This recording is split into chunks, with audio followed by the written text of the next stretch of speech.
MKB creations Mokshagna చెప్పే కథలకు స్వాగతం.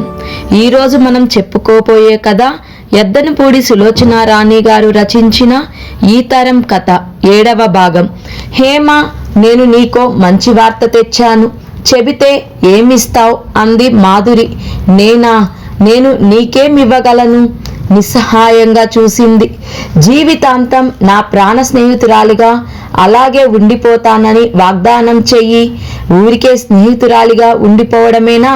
ప్రాణం ఏమన్నా ఇస్తాను నవ్వుతూ అంది హేమ. అంత దురాశ నాకేం లేదులే, అయినా నా ప్రాణమే భరించలేక నేను హైరానా పడుతుంటే నీ ప్రాణం నాకెందుకు? సరే, నువ్వు కోరింది ఏదైనా సరే ఇస్తాను. ఇంతకీ విషయం ఏమిటో చెప్పు, హేమ ఆదుర్దాగా అడిగింది. నా ఫ్రెండ్స్లో ఒకళ్ళు పెద్ద మొత్తం పెట్టి ఇల్లు కట్టించబోతున్నారు. దాని తాలూకు కాంట్రాక్ట్ మీ హీరో గారికి రాబోతుంది. పెద్దనాన్న పెట్టిన ఒడిదుడుకుల్ని తట్టుకొని అనుకున్న తేదీకి స్కూల్ కట్టించటం పూర్తి చేసినప్పటి నుంచి మాధురి కొంటెగా రమేష్ని హీరో గారు అనటం మొదలుపెట్టింది. నిజంగా హేమ కళ్ళల్లో పట్టరాని ఆనందం వెల్లివిరిసింది. నిజంగా తల్లి, నిజంగా. నీకు ఊరికే చెబితే నమ్మకం కలగదంటే మనిద్దరం చచ్చిపోయినంత ఒట్టు. నేను వాళ్ళతో అన్నీ మాట్లాడేశాను. మీ శ్రీవారు వచ్చి అవుననటమే తరువాయి. ధీరా, నీ రుణం తీర్చుకోగలనా నేను? హేమ కళ్ళు చెమర్చాయి. చెప్పానుగా, నువ్వు ఆజన్మాంతం నా ప్రియసఖిగా ఉంటే నేను నీకు రుణపడిపోతాను. సాయంత్రం నీ పతిదేవుడు రాగానే ఈ శుభవార్త వినిపించు. రేపు ఉదయం సరిగ్గా 10 గంటలకు నేను కార్ తీసుకొని వస్తాను. ఇద్దరూ రెడీగా ఉండండి, వాళ్ళ దగ్గరికి వెళ్దాం. ఆనందంతో కలకలలాడుతున్న హేమ కళ్ళల్లో చటుక్కున ఏదో అనుమానం తొంగి చూసింది. వెంటనే మాధురి దగ్గరకు వచ్చి 2 చేతులు పట్టుకొని గుండెలకు చేరువుగా లాక్కుంటూ, ధీరా, నువ్వు నాకు సాయం చేసి పెట్టాలి అంది. ఏమిటది? ఈ మంచి వార్త రమేష్కి నువ్వే వినిపించాలి. నేను చెప్పలేను, ఎరగనట్టే ఉంటాను. అతనే వచ్చి నాకు చెప్పని. ఈ తిరకాసేమిటి మళ్ళీ? అది దాంపత్య జీవితంలో ఉండే ఒక రహస్యంలే. ఐసీ. కానీ ఆ మహానుభావుడు నువ్వు లేకుండా నా దగ్గరికి వస్తాడని నమ్మకం ఏమిటి? నేను పంపిస్తానుగా. రాకపోతే పంపించే బాధ్యత నాది. సరే, నీ ఇష్టం అంది మాధురి. హేమ మనసులో అసలు ఉద్దేశం వేరు. తనకి తానుగా చెబితే రమేష్ కాదంటాడేమోనని ఆమె భయం. దాదాపు 10,000కి పైగా చేసే ఇల్లట, 10% ఇస్తారట. రమేష్ ఎలాంటి తర్కం పెట్టుకోకుండా ఈ కాంట్రాక్ట్ తీసుకుంటే ఎంత బాగుండును.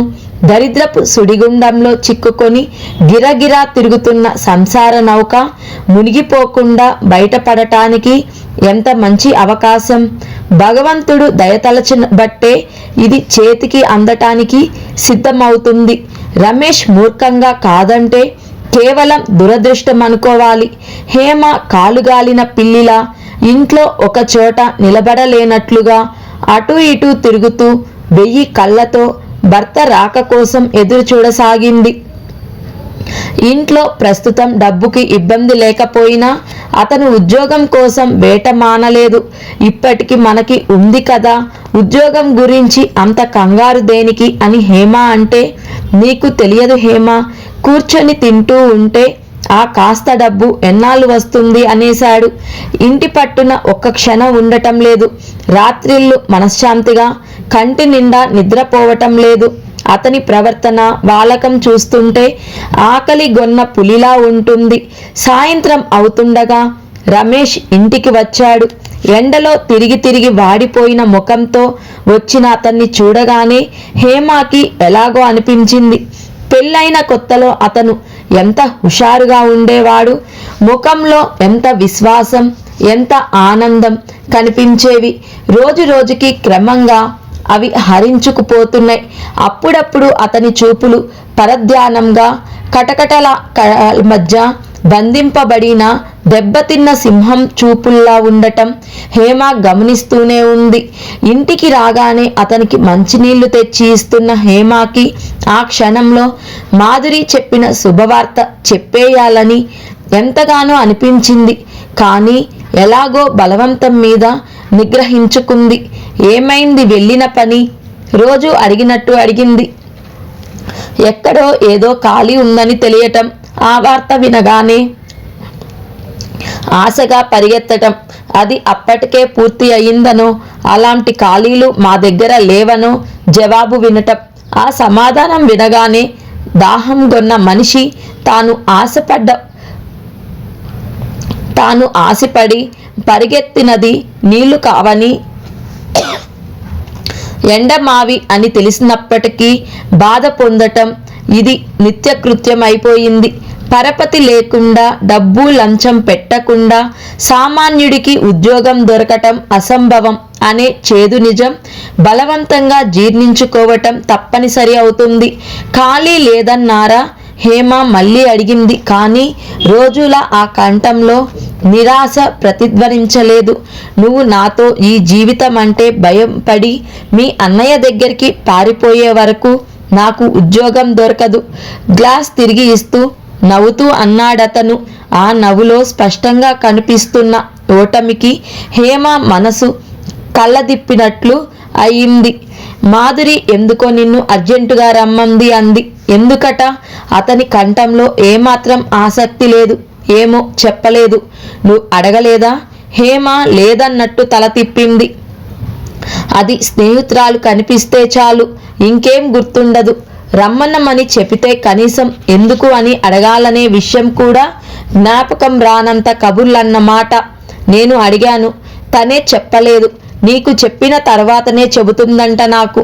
నీకు మొదట చెప్పకుండా నేను వినాల్సిన విషయాలేవి నాకు లేవన్నానని ఈసారి అడిగితే చెప్పు. రమేష్ షర్టు విప్పి స్టాండ్ మీద పడేసి మంచం మీద పడుకున్నాడు. మాధురితో నిన్ను తప్పకుండా పంపిస్తానని చెప్పాను, హెచ్చరిస్తున్నట్లుగా అంది. ఎందుకు చెప్పావు?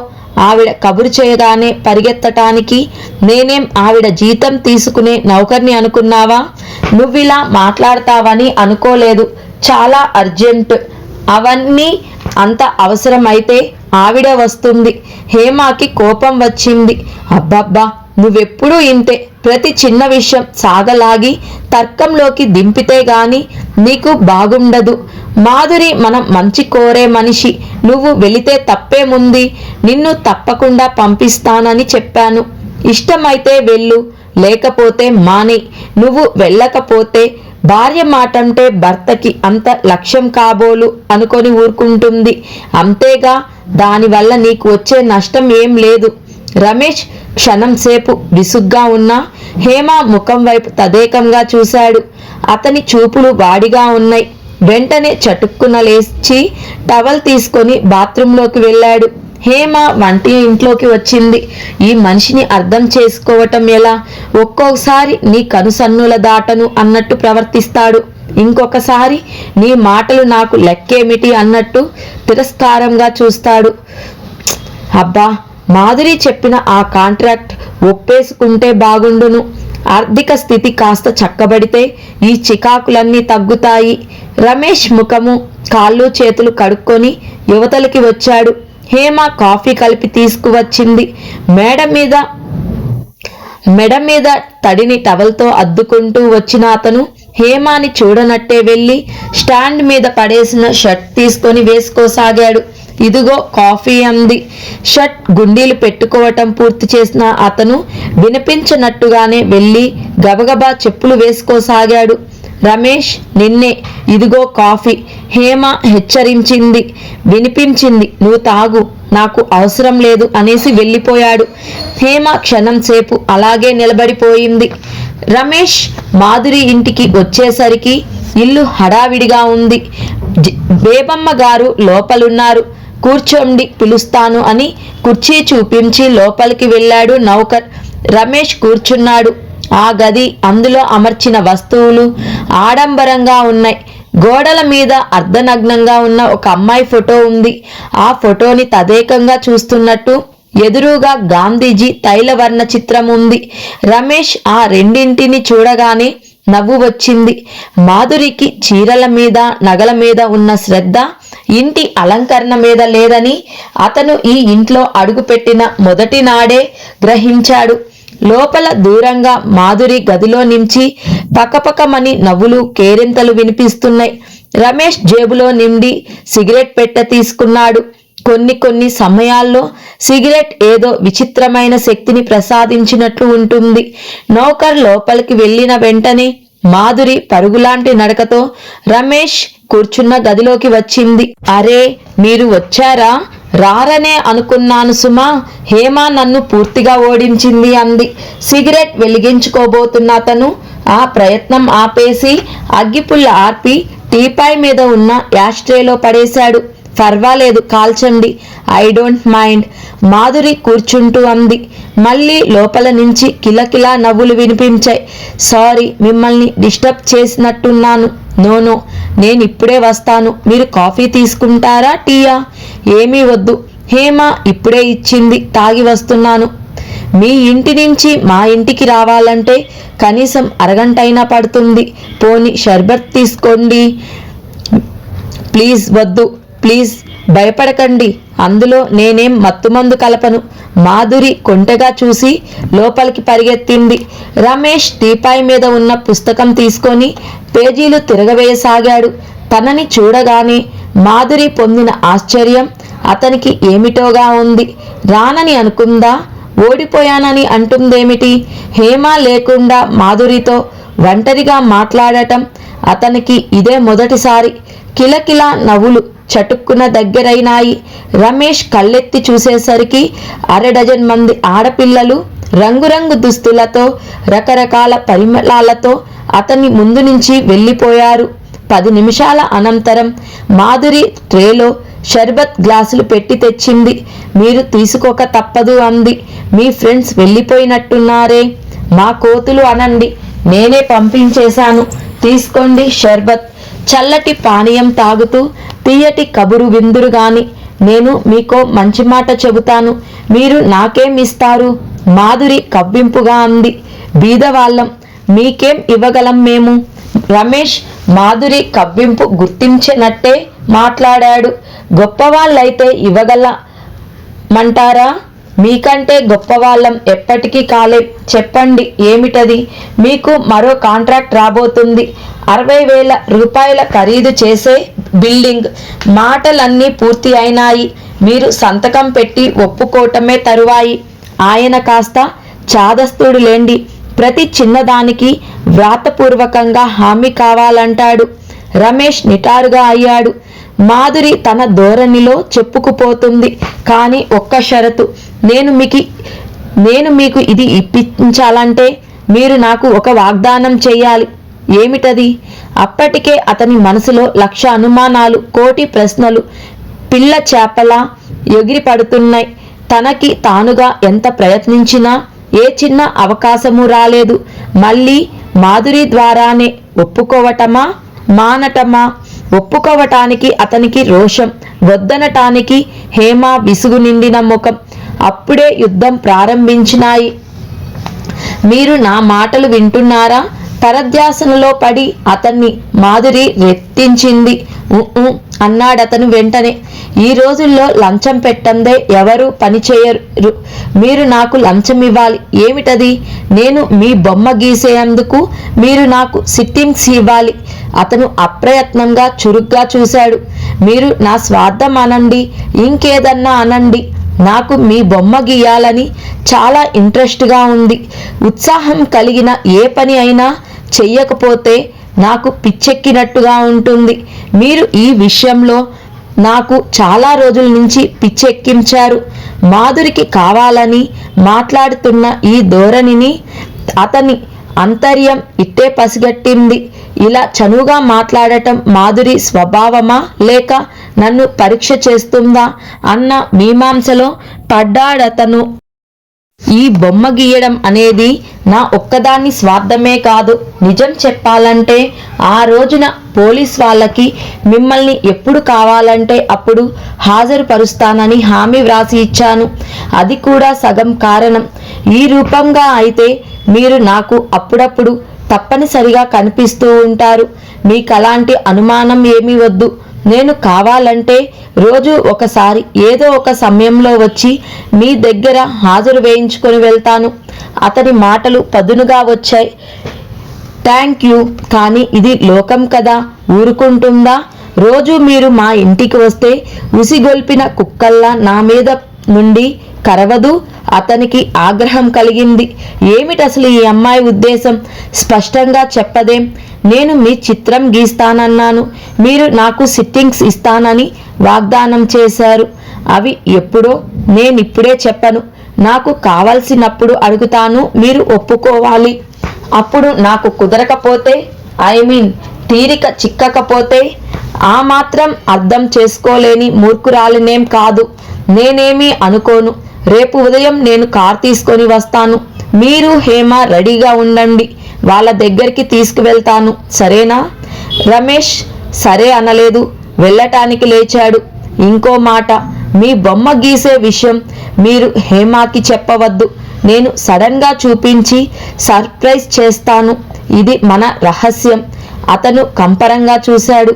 ఇది కూడా కాంట్రాక్ట్ ఇంపించటానికి ఒక షరతా? మీరెలా అనుకున్నా నాకు అభ్యంతరం లేదు. వస్తాను. Wish you good luck mister contractor. Madhuri నవ్వింది. రమేష్ పార్క్లో సిమెంట్ బెంచ్ మీద కూర్చున్నాడు. అతనికి ఆలోచనల భారంతో తల వేడెక్కినట్టుగా డిమ్ముగా ఉంది. ఈరోజు మాట్లాడిన మాధురి పూర్తిగా వేరుగా ఉంది. ఈ కాంట్రాక్ట్ ఒప్పుకోవటమా మానటమా అనేది అతను తేల్చుకోలేకుండా ఉన్నాడు. వద్దనటం చాలా తేలిక. రేపు మాధురి వచ్చేసరికి ఇంట్లో ఉండకుండా ఎక్కడికైనా వెళ్ళిపోతే చాలు. కానీ రాకరాక వచ్చిన అవకాశం. అతని కళ్ళ ముందు దిగులు నిండిన హేమ ముఖం కనిపించింది. ఈ కాంట్రాక్టు తీసుకుంటే కొద్ది రోజులు నిశ్చింతగా ఉండవచ్చు. కానీ మాధురి పెట్టిన షరతులు, చెప్పిన విషయాలు కలవరపరుస్తున్నాయి. మనసు ఫలానా అని చెప్పలేని భయ సందేహాలను వాసన చూస్తున్నట్టు పసిగడుతుంది. దూరంగా ఉండటం మంచిదని హెచ్చరిస్తుంది. నన్ను ఎన్నాళ్ళు ఇలా అశాంతితో, భవిష్యత్తుని గురించిన బెంగతో బాధపడమంటావు అని హేమ నిలదీస్తున్నట్టుగా ఉంది. Wish you good luck mister contractor అన్న మాధురి స్వరం కూడా కవ్వింపుగా వినిపిస్తూనే ఉంది. రమేష్ ఇంకా ఎటూ నిర్ణయించుకోలేని అనిశ్చిత స్థితిలోనే ఇంటికి వచ్చాడు. మాధురి ఉందా? హేమ ఆదుర్దాగా అడిగింది. ఉంది, ముక్తసరిగా చెప్పాడతను. హేమకి అతని ముఖం చూస్తే భయం వేసింది. వెంటనే వివరాలు అడగటానికి ధైర్యం చాలలేదు. భోజనం చేస్తుండగా మాధురి మాట్లాడిందా అంది పట్టలేక. మాట్లాడింది. అతను సరిగ్గా భోజనం చేయనే లేదు. హేమకు కూడా తినాలని అనిపించలేదు. త్వరగా వంట ఇల్లు సర్ది ముందు గదిలోకి వచ్చేసింది. రమేష్ నుదిటి మీద చెయ్యి ఆనించుకొని మంచం మీద పడుకున్నాడు. అతను దేనికోసం ఇంత వేదన పడుతున్నాడో హేమకి బొత్తిగా అర్థం కాలేదు. క్షణం సేపు తటపటాయించి వెళ్ళి మంచం మీద దగ్గరగా కూర్చొని అతని చెయ్యి ముఖం మీద నుంచి తీసివేసింది. ఏమైంది? మాధురి ఏం చెప్పింది అంది. రమేష్ క్లుప్తంగా కాంట్రాక్ట్ సంగతి చెప్పాడు. నువ్వు ఏమన్నావు? ఆదుర్దాన్ని అణుచుకుంటూ అడిగింది. ఏమీ చెప్పలేదు. నాకెందుకో ఒప్పుకోవాలని లేదు హేమ. రమేష్ నిజం చెప్పు, ఏమిటి నీ సందేహం? ఎంతో సంతోషంతో వెంటనే అంగీకరించాల్సిన విషయానికి ఇంత సంకోచిస్తున్నావెందుకు? నీకు తెలియదు హేమ. అతను సరిగ్గా కారణం చెప్పలేకపోయాడు. నాకు తెలుసు, బాగా తెలుసు. మాధురి సహాయం తీసుకున్నట్టు అవుతుందని నీ భయం. ఏం తీసుకుంటే తప్ప? మాధురి మన మంచి కోరే మనిషి. మొన్న మనం తనకి కావాలంటే అండగా నిలబడలేదు. మళ్ళీ ఏదైనా అవసరం వస్తే తప్పకుండా సహాయపడి రుణం తీర్చుకుందాం. అసలు ఒక మనిషి ఇంకొకరికి సహాయపడకుండా ఉంటే ఈ ప్రపంచంలో బ్రతకగలమా? హేమ హఠాత్తుగా అతని గుండెల మీద వాలిపోయింది. రమేష్, నీకు పుణ్యం ఉంటుంది. ఈ కాంట్రాక్ట్ కాదనుకు. మనకి ఇంతకంటే మంచి అవకాశం రాదు. ఒప్పుకో. ఒప్పుకుంటానని నా తల మీద చెయ్యి పెట్టి ప్రమాణం చెయ్యి. హేమ బలవంతంగా అతని చెయ్యి తీసి తన తల మీద పెట్టేసుకుంది. నాకు ప్రమాణం చేశావు అంది తెచ్చిపెట్టుకున్న నవ్వుతో. సరే హేమ, నిస్సహాయంగా అంగీకరించాడు తను. అతని సంకోచాలు, భయాలు అన్నీ హేమ కళ్ళల్లో దిగులు చూడగానే రూపులేనట్టుగా చెల్లాచెదురు అయినాయి. రమేష్ ప్రపంచం హఠాత్తుగా మారిపోయింది. అతని మనసుని ఇదివరకు ఎల్లవేళలా ఆక్రమించుకుని ఉండే పుస్తకాలు, ప్రసిద్ధుల వ్యాసాలు, మానకుండా వెళ్ళి వినే ఫిలాసఫీ ఉపన్యాసాలు చెదిరిపోయి వాటి స్థానాల్లో ఇసుక, సిమెంట్, ఇటుకలు వచ్చి నిండిపోయాయి. రమేష్ మాధురి చెప్పిన కాంట్రాక్ట్ తీసుకున్నాడు. ఆ ఇల్లు 2 నెలల్లో పూర్తి చేసి అప్పగించేటట్టు అగ్రిమెంటు మీద సంతకం పెట్టిన రోజు నుంచే అతని జీవితంలో స్తబ్దత మాయమయ్యింది. రోజులు గడవటంలో వేగం హెచ్చించింది. ఆలోచనలు పాతదోవలు మాని హఠాత్తుగా కొత్త పుంతలు తొక్కెసాగినాయి. నిజానికి అతనికి ఇల్లు కట్టించాలంటే పనుల్లో అనుభవం ఏమీ లేదు. మాధురి తండ్రి పేరిట స్కూలు కట్టించటం పూర్తి చేసినప్పుడు కూడా అతనికేం తెలియదు. బాగా అనుభవం గల పరమేశ్వరయ్య మేస్త్రిని పట్టుకొని పూర్తిగా అతని సలహా ప్రకారం నడిచాడు. ముందుకొస్తే నుయ్యి, వెనక చూస్తే గొయ్యి. అయినా పరిస్థితుల్లో కాస్త ఈత తెలుసు కదా అని ధైర్యం చేసి నూతిలోకి ఉరికేసిన మనిషిలా ఆ ఉదయం మాధురి చెప్పిన కాంట్రాక్ట్ మీద సంతకం పెట్టేశాడు రమేష్. ఇంటికి తిరిగి వస్తుంటే అతనికి అంతా అయోమయంగా, చెవుల్లో హోరు మొదలైనట్టుగా ఉంది. యుద్ధానికి బయలుదేరమని ఆదేశం పొందిన సైనికుడిలా అయ్యాడు. ఇంటికి రాగానే నేనిప్పుడే వస్తా హేమ అంటూ సమాధానం కోసం కూడా చూడకుండా పరమేశ్వరయ్య మేస్త్రి దగ్గరికి పరిగెత్తాడు. నాకు ఇంకో కాంట్రాక్ట్ వచ్చింది. ఇదంతా నాకు కొత్త. నువ్వు ఇది స్వంత పనిగా చూసుకొని పనిచేయి. నాకిచ్చే దాంట్లో ఇద్దరం చెరిసగం పంచుకుందాం అని దాపరికం లేకుండా చెప్పేశాడు. తర్వాత చూడాల్సిన విషయాలన్నీ పరమేశ్వరయ్యే చూశాడు. రమేష్ నామకహ వెంట ఉండేవాడు. సిటీలో పేరు మోసిన ఇంజనీర్ దగ్గరికి వెళ్ళి అతని సలహాలు తీసుకున్నారు. ఇల్లు కట్టేటప్పుడు అప్పుడప్పుడు వచ్చి ఆయన చెక్ చేసి సలహాలు ఇచ్చేటట్టుగాను, దానికి వీలు కొంత ఫీజు చెల్లించేటట్టుగాను ఏర్పాటు చేసుకున్నారు. ఆ కాంట్రాక్ట్ మీద సంతకం పెట్టిన వేళ ఎంత మంచిదో కానీ, నెల రోజులు తిరగకుండానే కడుతున్న ఇంటికి రూఫ్ పడక ముందే ఆ ఇంటి వాళ్ళ బంధువులు ఇంకొకళ్ళకి 40,000తో ఇల్లు కట్టించాలని చెప్పారు. ఆ రోజున రమేష్ పొందిన ఆనందం అంతా ఇంతా కాదు. ఇంటికి వస్తూ స్వీట్స్, పళ్ళు, పువ్వులు పట్టుకువచ్చాడు. హేమాని బయలుదేరమని తొందర చేసి బజారు తీసుకువెళ్ళి హేమ వద్దని నసుగుతున్నా వినకుండా చీరలు, గాజులు, అతని దృష్టిలో ఆడవాళ్ళకి అవసరం అనిపించిన వస్తువులన్నీ కొనేశాడు. ఇద్దరు ప్యాకెట్లతో ఇంటికి తిరిగి వచ్చేసరికి తాళం వేసి ఉన్న తలుపుల ముందు చేరగిలబడి కూర్చున్న సుందరం జపం చేస్తున్నాడు. అయ్యయ్యో, మా తొందరలో తాళం చెవి ఇంటి వాళ్ళకి ఇవ్వటం మర్చిపోయాం అంది హేమ చాలా నొచ్చుకుంటూ. సారీ బ్రదర్ అన్నాడు రమేష్. హేమ తలుపులు తెరిచిన వెంటనే లోపలికి వెళ్ళి స్వీట్స్ పళ్ళెంలో పెట్టి తెచ్చి సుందరానికి ఇచ్చింది. ఏమిటి విశేషం అన్నాడతను. డబ్బు వచ్చింది అంది హేమ. నిజంగా? అయితే కనీసం వారానికి ఒక్కసారి అయినా ఇలా డబ్బు వస్తే బాగుండును అన్నాడు రమేష్. సుందరం దగ్గర నుంచి ప్లేట్లో స్వీట్ తీసి అతని నోట్లో కుక్కుతూ, వారానికి కాదు, కనీసం 6 నెలలకి ఒక్కసారి వచ్చినా చాలు, నీ నోట్లో వద్దన్నా కుక్కుతాను అన్నాడు. చాలా రోజుల తర్వాత రమేష్ ఈ పూట ఎప్పటిలా సరదాగా ఉండటం చూసిన హేమ తృప్తిగా గుండెల నిండా ఊపిరి పీల్చుకుంది. వెధవ డబ్బు మనుషుల్ని ఎంత మార్చేస్తుంది. దేవతల్ని రాక్షసులుగా, రాక్షసుల్ని దైవాలుగా మార్చేయగల శక్తి ఒక్క డబ్బుకే ఉందేమో.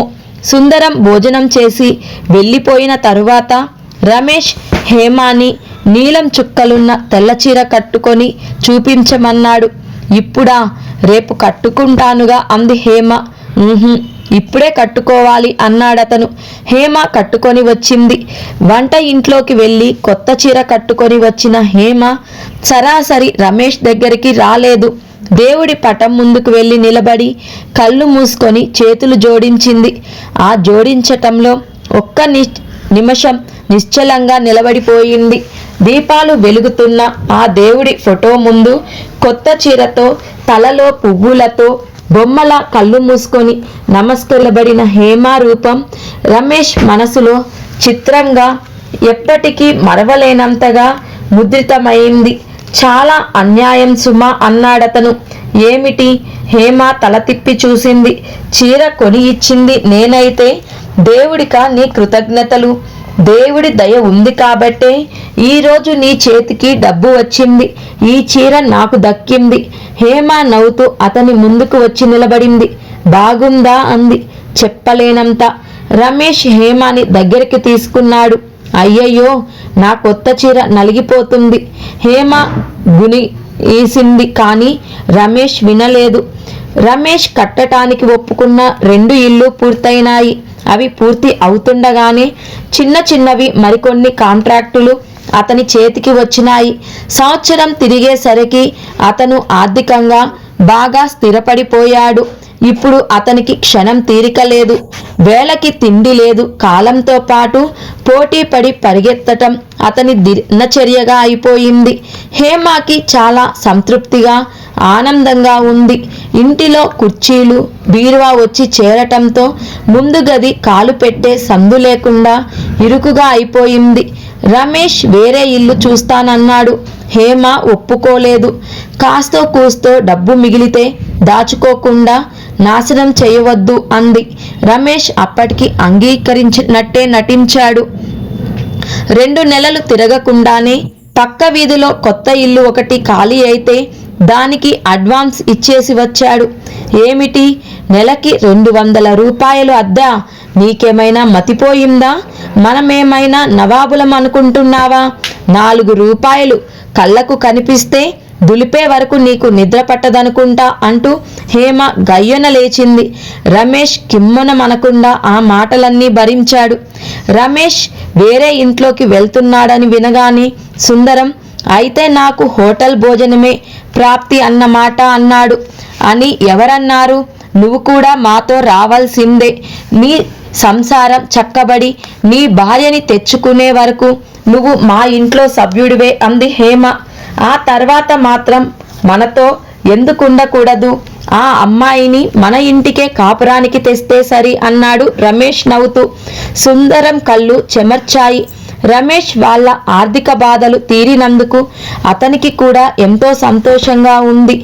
రమేష్ హేమాని తీసుకువెళ్ళి కొత్త ఇల్లు చూపించాడు. విశాలంగా ఉన్న గదులతో, చిన్న పెరటితో, ముఖ్యమైన సౌకర్యాలతో ఇల్లు ముచ్చటగా ఉంది. ఎలా ఉంది? హేమ ముఖాన్ని పరిశీలిస్తూ అన్నాడు. చాలా బాగుంది, కానీ అద్దె నసిగింది. ఇక ఆ మాట ఎత్తొద్దన్నానా? హేమకి పాత ఇల్లు వదిలేసి వస్తుంటే ఎంతో దిగులుగా అనిపించింది. ప్రియాతి ప్రియమైనదేదో దూరం చేసుకుంటున్న బాధ కలిగింది. ఎంత వద్దనుకున్నా కళ్ళల్లో నీళ్లు తిరిగాయి. ఏయ్ పిచ్చి పిల్ల, ఏమిటిది? రమేష్ భుజం తట్టాడు. హేమ అతని వైపు చూసింది. కొత్త ఇంట్లోకి, ఇంతకంటే మంచి ఇంట్లోకి వెళ్తున్నామనే ఆనందం, ఉత్సాహం అతని కళ్ళల్లో ప్రతిఫలిస్తుంది. సుందరం సాయంతో కొత్త ఇంట్లోకి తేలికగానే మారారు. రమేష్ వాళ్లతో ఉండటానికి సుందరం ఒక షరతు పెట్టాడు. ఈ ఇంటికి తను చెల్లించే అద్దె రమేష్ తీసుకోవాలి. ఆ ఒప్పందం లేకపోతే రానని ఖచ్చితంగా చెప్పేశాడు. రమేష్ అప్పటికి నీ ఇష్టం వచ్చినట్టు చెయ్యి బాబు, రాకుండా మాత్రం ఉండకు. నువ్వు రాకపోయావంటే ఆ కొత్త ఇల్లు వల్ల నీకు దూరం అయ్యాం అని హేమ నన్ను సాధిస్తుంది అన్నాడు. కొత్త ఇంట్లో ప్రవేశించిన రోజునే రమేష్ కి ఇంకో కొత్త కాంట్రాక్ట్ దొరికింది. ఇంటికి వచ్చి ఈ వార్త వినిపించిన అతను హేమ చేతులు పట్టుకొని దగ్గరకు లాక్కుంటూ, చూసావా ఈ ఇల్లు ఎంత మంచిదో, తీసుకోవద్దని పోరు పెట్టావన్నాడు. ఇంటికి అలంకరణ కోసం రమేష్ బ్యాంకులో ఉన్న డబ్బంతా తీసి ఖర్చు చేస్తుంటే హేమ ప్రాణం విలవిలలాడేది. రోజుకో రకమైన కొత్త వస్తువు కొని తెచ్చేవాడు. తనే స్వయంగా ఇంటి గుమ్మాలకి కిటికీలకి పరదాలు తగిలించి డైనింగ్ టేబుల్ కుర్చీలు ఎక్కడ ఉండాలో సర్ది ముందు గదిలో ఏది ఎక్కడ ఉండాలో అమర్చి, హేమ ఇలారా ఒక్కసారి చూడు బాగుందా అంటూ పిలిచేవాడు. అంత డబ్బు తగలేస్తే ఎందుకు బాగుండదు లోపల సనుక్కునేది హేమ. పడక గది స్వరూపమే మారిపోయింది. ఖరీదైన మంచాలు, మెత్తటి పరుపులు, దిల్లు, అందమైన దుప్పట్లు వచ్చినాయి.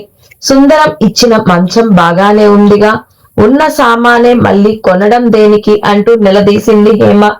నాకెప్పుడైనా బద్ధకం వేసి గడ్డం గీసుకోననుకో, నువ్వు నిదట్లో నా చెంపలు మొరటుగా తగులుతాయని భయపడకుండా విడిగా నీ మంచం మీద నువ్వు పడుకునేందుకు కొంటగా గుర్తు చేశాడతను. చీచి, అవతల సుందరం వింటాడన్నట్టు సైగ చేసింది హేమ. ఇంటిని ఎంత అలంకరించినా అతనికి ఇంకా అసంతృప్తే, ఏదో తక్కువైనట్టే. అనుక్షణం అతని కళ్ళు ఇంటిని పరిశీలిస్తూ ఉండేవి. హేమ, ఇప్పుడెలా ఉంది నీకు తరచుగా అడిగేవాడతను. బాగుంది అనేది హేమ. ఒట్టి బాగుండటమేనా? చాలా ఆనందంగా లేదు? చాలా ఆనందంగా ఉంది. నువ్వు మనస్ఫూర్తిగా చెప్పటం లేదు. నిజం చెప్పమంటావా? నేనెప్పుడూ ఆనందంగానే ఉన్నాను. రమేష్ హేమ వైపు చురుగ్గా చూసేవాడు. అతనికి ఆ మాటలు అబద్ధంగా కనిపించేవి కావు. రమేష్ కి ఎంత తీరబడి లేకపోయినా మాధురి సినిమాలని, పిక్నిక్లని, గుర్రపు పందాలని ప్రోగ్రామ్స్ వేసి అతన్ని హేమాని లాక్కెడుతూనే ఉండేది. సుందరాన్ని రమ్మనమని పిలిచేవాళ్ళు. రమేష్ హేమ ఇద్దరే అయితే సుందరం ఎన్ని పనులున్నా మానుకొని బయలుదేరేవాడు. వాళ్ళ వెంట మాధురి ఉంటే మాత్రం వచ్చేవాడు కాదు. నాకు పనుంది అని వంక పెట్టి మానేసేవాడు. ఆరోగ్యంగా తీరైన శరీరాకృతి గల రమేష్ కి ఖరీదైన బట్టలు మరింత హుందాతనం తెచ్చిపెట్టినాయి. సూక్ష్మగ్రాహి అయిన అతను చేసే కాంట్రాక్టుల్లో మెలకువలు, సాధక బాధలు ఇట్టే గ్రహించసాగాడు. అతనికి చిన్నప్పటి నుంచి పుస్తకాలంటే మహాపిచ్చి. ఏ కాస్త టైం దొరికినా లైబ్రరీలో గడుపుతూ ఉండేవాడు. బాల్యంలో అతను చాకిరీ చేసి బ్రతికే ఇళ్లల్లో తన ఈడు పిల్లలు టిప్ టాప్ గా తయారై బ్యాగ్ పట్టుకొని స్కూల్ కి పరిగెత్తుతుంటే నేను కూడా ఎలాగైనా సరే బాగా చదువుకోవాలి, చదువుకొని లెక్చరర్ ని అవ్వాలి అంటూ కలలు కనేవాడు. ఎందుకో గాని అతనికి లెక్చరర్ పోస్ట్ చాలా ఇష్టం, ఉత్తమంగా అనిపించేది. ఇప్పుడిప్పుడు తను కట్టిస్తున్న ఇల్లు, దుకాణాలు చూస్తుంటే నేను కాంట్రాక్టర్ని అవటం ఏమిటి అని ఆశ్చర్యం కలుగుతూ ఉండేది. అతన్ని కళ్ళెదుట రాశిగా పడి ఉన్న ఇసుక, పేర్చి ఉన్న ఇటుకలు, సిమెంటు బస్తాల వరుసలు, మొత్తం అన్ని పుస్తకాల దొంతరలుగా వాటి మధ్య మునిగిపోయి చదువుకుంటున్నట్లుగా అనిపించేది. ఇంకోసారి అవన్నీ తనకెంతో ప్రియమైన స్టూడెంట్స్ గా అయినట్టు, తన వాళ్ళకి పాఠాలు చెబుతున్నట్టు తోచేది. అలాంటి ఆలోచనలు వచ్చినప్పుడల్లా తల ఒక్క విదిలింపుతో తనని తాను సర్దుకునేవాడు. నాన్సెన్స్. చదువు అంటే కేవలం స్కూల్కి వెళ్ళి పాఠాలు వల్లవేయటం కానే కాదు. ఏ వృత్తి చేయబడితే అదే చదువు. దానితోనే జీవితం ఎదగాలి. దానితోనే కోరుకున్న ఆనందం పొందాలి. చేతి నిండా ఊపిరాడకుండా పని ఉన్నా బ్యాంకులో ప్రస్తుతానికి ఎలాంటి ఇబ్బంది రానివ్వని హామీ ఇచ్చే అకౌంట్ ఉన్నా అతని మనసులో ఏదో వెలితి, చెప్పలేని అనిశ్చిలత్వం. ఆ డబ్బు చాలదు, ఇంకా కావాలనే ఆరాటం. ఈ ఆరాటం మనసులో మారుమూల బలంగా ఉండటం వల్లనో ఏమో అతనికి ఒకటికి 2 సార్లు తనకి ఏమీ లేకుండా పోయినట్టు హేమ తనని విడిచిపెట్టి అన్నగారి దగ్గరకు వెళ్లిపోయినట్టు కల వచ్చింది. హేమ, హేమ, నా మాట విను. నిద్రలోనే పిలుస్తూ లేచి కూర్చున్నాడు. అతని పక్కనే గాఢ నిద్రలో ఉన్న హేమ ఈ పిలుపుకి ఉలిక్కిపడి లేచి కూర్చుంది. రమేష్ ముఖం నిండా చిరుచెమటలు అలుముకున్నాయి. అతని చూపులు అన్నీ పోగొట్టుకున్నట్టుగా దీనంగా భయవిహ్వలంగా కూడా ఉన్నాయి. రమేష్, ఏమయ్యింది? ఒంట్లో బాగోలేదా? సుందరాన్ని లేపనా? హేమ అతని భుజం ఊపుతూ కంగారుగా అడిగింది. బాగా మెలకువ తెచ్చుకున్న అతను ఏం లేదు, ఏం లేదు అన్నాడు. నిజం చెప్పు, ఏమయ్యింది? ఏం లేదు, ఏదో పిల్లకల వచ్చింది. ఏం కల బాబు? అంత చెమటలు పట్టాయి. హేమ కొంగుదీసి అతని నుదురుకు అద్దింది. హేమ. రమేష్ ఎన్నడూ లేంది పసిపిల్లవాడిలా హేమ గుండెల్లో తలదాచుకున్నాడు. ఎలాంటి పరిస్థితులు వచ్చినా నన్ను విడిచి వెళ్ళకు అని వాగ్దానం తీసుకోవాలనిపించింది. కాని గొంతులో ఏదో అడ్డుపడ్డట్టుగా అవటంతో మాట్లాడలేకపోయాడు. హేమ స్పర్శ, గుండెల్లో వెచ్చదనం మెల్లగా అతనికి ధైర్యం ఇస్తున్నట్టుగా అనిపించినాయి. రమేష్, దేనికైనా బాధపడుతున్నావా? హేమ మృదువుగా అడిగింది. ఊహు, మనకేం బాధలున్నాయి? కాస్త ఆగి అన్నాడతను. హేమ, ఈ ప్రపంచంలో నీ వల్ల తప్ప నాకు ఇంకే విషయానికే బాధ కలగదు. ఇవే మాటలు ఇంకా కలవరిస్తున్నావా? నిజం చెబుతున్నాను హేమ, నన్ను బాధ పెట్టే శక్తి నీ ఒక్కదాని చేతిలోనే ఉంది. రమేష్ మాటలు హాస్యం గాని సరసం గాని లేవు. హేమ కూడా సీరియస్ గా చెప్పింది. అయితే నా జవాబు కూడా విను. బాధ లాంటిది ఏదైనా కలిగితే అది నేను ఒక్కదాన్నే భరిస్తాను గాని నీ వరకు రానివను. తెలిసిందా? నేను బ్రతికి ఉండగా అలాంటిది జరగదు. నువ్వు కూడా తెలుసుకో అన్నాడతను. హేమకి నిజమేననిపించింది. రమేష్ టేబుల్ మీద ఉన్న ఫోన్ గనగనా మోగింది. సిగరెట్ కాలుస్తూ కుర్చీలో కూర్చొని ఈ కాల్ కోసమే ఎదురు చూస్తున్నట్టు అతను వెంటనే రిసీవర్ ఎత్తి హలో అన్నాడు. హలో. అవతల నుంచి మాధురి కంఠం వినిపించింది. రమేష్ ముఖంలో ఆశాభంగం వెల్లువలా పొంగుకు వచ్చింది. అతను ఈ మధ్యనే కట్టించటం పూర్తి అయిన షాపుల్లో ఒకటి అమ్మకానికి వచ్చింది. డబ్బు చాలా అవసరమైన ఆ షాపు యజమాని కకృతికి చవగ్గా అమ్మేస్తున్నాడు. రమేష్ కి ఆ షాప్ కావాలని ఎంతగానో ఉంది. ప్రస్తుతం తన దగ్గర అంత డబ్బు లేదు.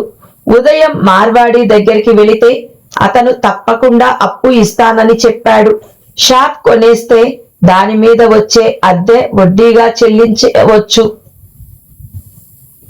ఈ కాంట్రాక్ట్ మొదలు పెట్టిన తరువాత రమేష్ షరాబ్ దగ్గర పెద్ద మొత్తాలుగానే డబ్బు అప్పు తీసుకొని బిల్స్ రాగానే తీర్చివేస్తున్నాడు. అంతేకాదు, తెలిసిన వాళ్ళకి షరాబ్ దగ్గర అప్పులు ఇప్పిస్తున్నాడు. షాపు యజమాని ఇంటికి వెళితే అతను ఇంట్లో లేడు. రాగానే తనకి అర్జెంటుగా ఫోన్ చేయమని కబురు ఇంట్లో చెప్పి వచ్చాడు. రమేష్ ఈ షాపు కొనాలని పట్టుదలగా అనుకోటానికి కారణం ఉంది. సరిగ్గా ఫణిభూషణ్ రావు బట్టల దుకాణం ఎదురుగా ఈ షాపు ఉంది. అందులో ఎలాగైనా సరే తను కూడా బట్టల కొట్టు తెరవాలి. ఫణిభూషణ్ రావు దుకాణంలో నుంచి నిర్దయగా వెళ్ళగొట్టబడిన తానే వాళ్ళకి పోటీ వ్యాపారి అవ్వాలి. రమేష్ కి రాత్రి నుంచి నిద్ర లేదు. ఈ విషయమే మనసంతా చెదల పుట్టలా తొలిచివేస్తుంది. ఫోన్ మోగగానే ఎంతో ఆశగా రిసీవర్ ఎత్తిన అతను ఉత్సాహంగా హలో అన్నాడు. కాని అవతల నుంచి మాధురి పలికేసరికి అతని ఉత్సాహం చప్పబడిపోయింది. Hello mister contractor, good news. నిజం చెప్పాలంటే మీ జన్మలో ఇంతవరకు ఎప్పుడు విననంత మంచి న్యూస్ అంది ఊరిస్తున్నట్టుగా. ఏమిటది? విసుగ్గా అన్నాడతను. మాధురి మాట్లాడుతూ కూర్చుంటే అవతల అతను ఫోన్ చేస్తాడేమో. అమ్మా, అంత తేలికగా చెప్తానా? చెబితే నాకేమిస్తారు? మళ్ళీ నా ప్రాణానికేదో తెస్తుంది అనుకున్నాడు. మాట్లాడరేం? నేను చాలా బిజీగా ఉన్నాను. ఐసి అయితే పెట్టైనా? What a PT. ఇంత మంచి వార్త చెబుదామని పిలిస్తే వద్దు. అదేమిటో త్వరగా చెప్పండి. ఏవైనా కాంట్రాక్టులా మళ్ళీ? అబ్బా పాపం, ఎప్పుడూ డబ్బు మీదే ఆశ. ఇంకేమిటి? నాకేదైనా ప్రామిస్ చేస్తేనే చెప్తాను. చెప్తా ఒక్క మాటతో నోరెత్తకుండా ఇంకెప్పుడు ఇలా ఫోన్ చేసి డిస్టర్బ్ చేయకుండా చేస్తా కసిగా అనుకున్నాడు. హఠాత్తుగా గుర్తుకు వచ్చింది, ఈ దుకాణం తను కొనడం జరిగితే బట్టల వ్యాపారం పెట్టడానికి మాధురి భాగస్వామిగా కలవాలి. అతని మనసులో కసి మాయమయ్యింది.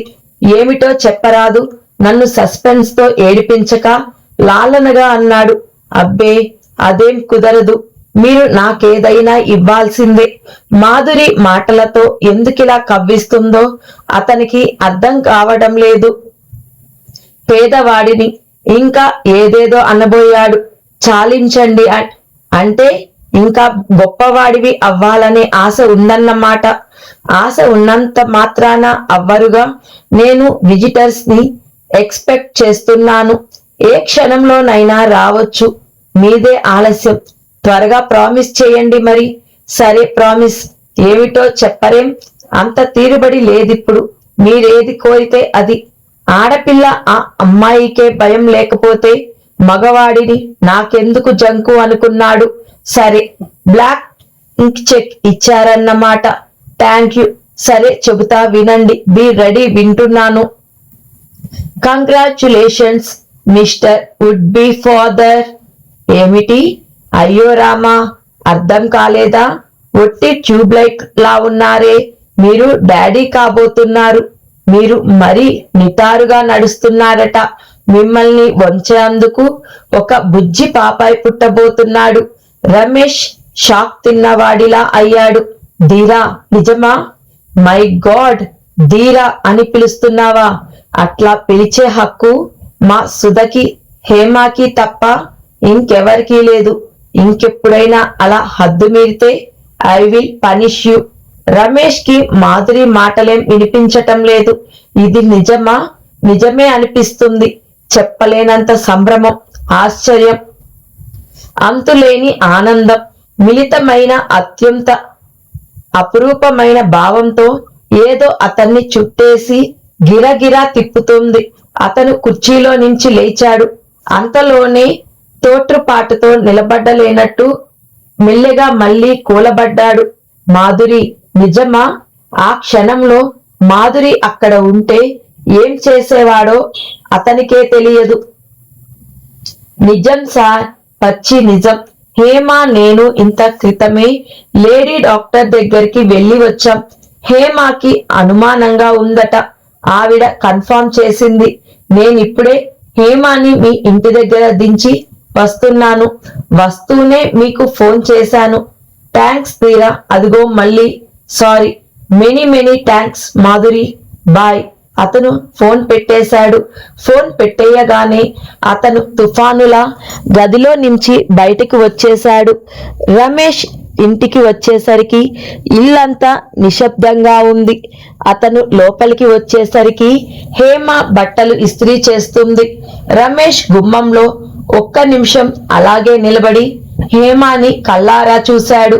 హేమ క్రింద చాప మీద ఉన్న చీరల్లో ఒకదాన్ని వంగి తీసుకొని టేబుల్ మీద పడేసి మడత పెడుతుంది. రమేష్ చప్పుడు కాకుండా వెనక నుంచి వచ్చి హేమాని చటుక్కున చేతులతో పైకెత్తాడు. పరధ్యాసగా ఉన్న హేమ కెవ్వుమంది. రమేష్ కూడా హేమాని అనుకరిస్తూ కెవ్వుమన్నాడు. నువ్వా? నేను చూడలేదు. ఎంతసేపు అయింది వచ్చి? అంది హేమ. రమేష్ హేమ మాటలు వినిపించుకోలేదు. చేతులతో అట్లాగే పట్టుకొని గిరగిర ఇల్లంతా తిప్పాడు. హేమ కిలకిలా నవ్వింది. కుడి చెయ్యి అతని మెడ చుట్టూ వేసి గట్టిగా పట్టుకుంటూ, రమేష్ చాలు ఆపు, నాకు కళ్ళు తిరుగుతున్నాయి అంటూ కేకలు పెట్టింది. రమేష్ వెంటనే తిప్పటం ఆపేశాడు. కానీ క్రిందకు దింపలేదు.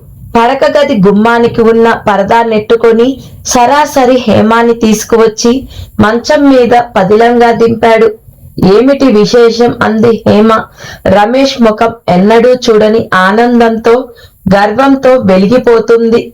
ఇంకేదైనా పెద్ద కాంట్రాక్ట్ దొరికిందా అనుకుంది. రమేష్ మంచం మీద కూర్చొని హేమకి ఇరుపక్కల చేతులు ఆనిస్తూ విశేషం లేదా అన్నాడు. హేమ ఒక్క క్షణం ప్రశ్నార్థకంగా చూసింది. అతని చూపులు సూటిగా ఉన్నాయి. మాధురి ఫోన్ చేసిందా అనుమానంగా అడిగింది. అతను అవునన్నట్టు తల ఊపాడు. హేమ కళ్ళు క్రిందకి వ్రాలిపోయినాయి. నేను చెయ్యొద్దని చెప్పాను. ఇంత క్రితం మాధురి చెప్పినప్పుడే అంత సంతోషంలోనూ ఈ వార్త హేమ నోటి నుంచి వినలేదనే ఆశాభంగం కలిగింది అతనికి. మొదట నాకెందుకు చెప్పలేదు? ఆ కంఠంలో నిష్ఠూరత, ఆప్యాయత రెండూ ఉన్నాయి. నాకే నమ్మకం లేదు అసలు. అవునో కాదో అనుకున్నాను. డాక్టర్ అవునని చెప్పిందా? హేమ తల ఊపింది. రూఢీయేనా? హేమ మళ్ళీ తల ఊపింది. రమేష్ మనసు చిగురు టాకులా కంపించింది. అతని వేళ్లు హేమ భుజాన్ని గుచ్చి పట్టుకున్నాయి. దగ్గరికి లాక్కొని హృదయానికి హత్తుకుంటాడనుకుంది. కాని అందుకు భిన్నంగా అతను హేమాని సున్నితంగా వెనక్కు వాల్చి దిండుకు చేరగిలబడేలా చేశాడు. కాస్త ముందుకి జరిగి హేమ వక్షంలో ముఖం ఆనించుకొని కళ్ళు మూసుకున్నాడు. హేమ, నా తల మీద చెయ్యి ఆనించు అంటూనే ఆ చెయ్యి అందుకొని తల మీద పెట్టుకున్నాడు. ఆమె అతని జుట్టులోకి వేళ్లు పోనిచ్చింది. ఏమిటి పసిపాపాయిలా? నాకే తెలియదు హేమ. నాకెందుకో చాలా కంగారుగా, భయంగా, ఆనందంగా, పిచ్చెక్కేటట్టుగా ఉంది.